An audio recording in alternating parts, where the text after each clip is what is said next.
ಸರ್ಕಾರದಲ್ಲಿ ಎಲ್ಲವೂ ಕೂಡ ಒಂದು ರೀತಿ ಆತುರದ ನಿರ್ಧಾರಗಳೇ. ಜಾತಿ ಜನಗಣತಿಯ ವಿಚಾರದಲ್ಲೂ ಸಹ ಯಾವುದೇ ಒಂದು ಸರಿಯಾದ ರೀತಿ ಪೂರ್ವ ತಯಾರಿ ಇಲ್ಲದೇನೆ ಈಗ ತೊಂದರೆ ಅನುಭವಿಸ್ತಾ ಇದ್ದಾರೆ. ಪಾಪ ಎಲ್ಲ ಶಿಕ್ಷಕರು ಮನೆ ಮಠ ಬಿಟ್ಟು ಜಾತಿ ಜನಗಣತಿ ಅಂತ ಮಾಡ್ತಾ ಇದ್ದಾರೆ. ಮತ್ತು ಅವ್ರಿಗೂ ಕೂಡ ಸಮಸ್ಯೆಗಳು ಬೇರೆ ರೀತಿ ಸಮಸ್ಯೆ ಆಗ್ತಾ ಇರುವಂಥದ್ದು. ಇದ್ರ ನಡುವೆ ರಜೆ ದಿನಗಳನ್ನು ಕೂಡ ಎಕ್ಸ್ಟೆಂಡ್ ಮಾಡಿದ್ದಾರೆ. ಅದರ ಅರ್ಥ ಮಕ್ಕಳಿಗೆ ತೊಂದರೆ ಆಗ್ತದೆ. ಅದರಲ್ಲೂ ಕೂಡ ವಿಶೇಷವಾಗಿ ಗ್ರಾಮೀಣ ಭಾಗದಲ್ಲಿ ಸರ್ಕಾರಿ ಶಾಲೆಗಳಲ್ಲಿ ಓದ್ತಕ್ಕಂಥ ಮಕ್ಕಳು ಒಂದೊಂದು ದಿನವೂ ಕೂಡ ಅಷ್ಟೇ ಮಹತ್ವ. ಇವರು ಶಾಲೆಗಳಿಗೆ ರಜೆಯನ್ನು ಕೂಡ ಘೋಷಣೆ ಮಾಡಿ ಈ ರೀತಿ ಶಾಲಾ ಮಕ್ಕಳು ಕೂಡ ಶಿಕ್ಷಣಕ್ಕೂ ಕೂಡ ತೊಂದರೆ ಮಾಡ್ತಾ ಇರ್ತಕ್ಕಂಥದ್ದು.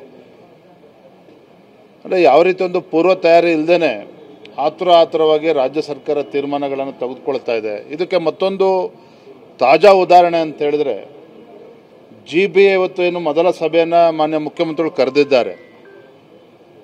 ನಾನು ನಿನ್ನೆ ನಮ್ಮ ಎಲ್ಲ ಶಾಸಕರ ಮಿತ್ರರ ಜೊತೆ ಮಾತನಾಡ್ತಾ ಇದ್ದೆ. ಇವತ್ತಿನ GBA ಸಭೆಯ ಅಜೆಂಡಾನೇ ಕೊಟ್ಟಿಲ್ಲ ಶಾಸಕರುಗಳಿಗೆ. ಇನ್ನು ಅಷ್ಟೊಂದು ಗೌಪ್ಯವಾಗಿ ಜನಪ್ರತಿನಿಧಿಗಳಿಗೆ ಶಾಸಕರುಗಳಿಗೆ ಇವತ್ತು ನಡೀತಕ್ಕಂಥ GBA ಮೊದಲ ಸಭೆಯ ಅಜೆಂಡಾವನ್ನು ಕೂಡ ಕೊಡ್ದಂಗೆ ಏನು ಮಾಡೋದಕ್ಕೆ ಹೊರಟಿದ್ದಾರೆ ಇವರು? ಹಾಗಾದರೆ ಎಲ್ಲಿ ತಯಾರಿದೆ? ಆಯಿತು, ಸುಪ್ರೀಂ ಕೋರ್ಟಲ್ಲಿ ಈಗಾಗಲೇ ಅಫಿಡವಿಟ್ ಕೂಡ ಸಲ್ಲಿಸಾಗಿದೆ.